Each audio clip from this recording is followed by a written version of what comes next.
আমি আপনাদেরকে একজন সফল ব্যক্তি সম্পর্কে বলতেছি।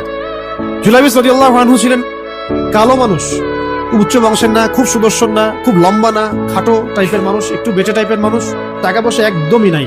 তার অবস্থা কেমন? নবী সাল্লাল্লাহু আলাইহি ওয়াসাল্লামের সাহাবীরা অন্য হাদিস থেকে বলেছেন যে রাস্তার পাশে তিনি পড়ে থাকতেন।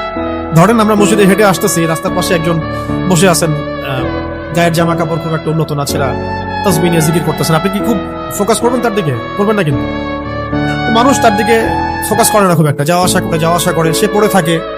কেউ খাবার দিলে খায়, না দিলে খায় না, এইভাবেই তার দিন যাচ্ছে।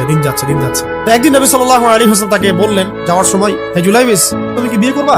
তিনি তো আকাশ থেকে বললেন, ইয়া রাসূলুল্লাহ, আমাকে কে বিয়ে করবে? আমার না আছে চেহারা সুরত, না আছে আমার বংশমর্যাদা, না অর্থনীতি, আমি কিভাবে বিয়ে করবো? কে মেয়ে দিবে আমাকে? ওদিন নবী সাল্লাল্লাহু আলাইহি ওয়াসাল্লাম চলে গেলেন, কিছু বললেন না। পরের দিন আবার বললেন, ইয়া জুলাইবিস, আলা তাতাযাওয়াজ, তুমি কি বিয়ে করবা না? একই উত্তর, ইয়া রাসূলুল্লাহ, আপনি গতকালকে এক কথা বললেন, আবার বলতেছেন বিয়ে করবো না, আমাকে কে বিয়ে করবে? তৃতীয় দিন নবী সাল্লাল্লাহু আলাইহি ওয়াসাল্লাম আবার বলে, আলা তাতাযাওয়াজ ইয়া জুলাইবিস, তুমি কি বিয়ে করবে না হে জুলাইবিস? তিনি এবার বলছেন, আপনি কি আমার সাথে অস্বীকার করতেছেন? আমাকে কে বিয়ে করবে? নবী সাল্লাল্লাহু আলাইহি ওয়াসাল্লাম বললেন যে অমুক আনসারী সাহাবীর বাসায় যাও, সেখানে একজন বিবাহযোগ্য নারী আছে, মেয়ে আছে, তাকে গিয়ে বলো যে আমি রাসূল সাল্লাল্লাহু আলাইহি ওয়াসাল্লামের পক্ষ থেকে আমার বিয়ের প্রস্তাব নিয়ে আসছি।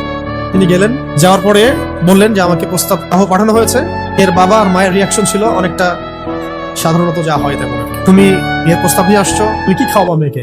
কোথায় রাখবা? তোমার তো নিজের কোনো থাকার জায়গা নাই। তারাও সেই প্রশ্ন করলেন, এমনকি এক পর্যায়ে রিফিউজ করে দেওয়া হলো, না এটা পসিবল না। এই কথাগুলো, কনভারসেশন গুলো ভিতর থেকে শুনছিলেন সেই মেয়ে নিজেই।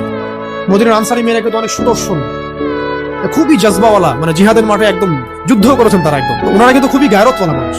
তিনি বলছেন, হে আমার বাবা মা, এই প্রস্তাব কে পাঠিয়েছে? নবী সাল্লাল্লাহু আলাইহি ওয়াসাল্লাম।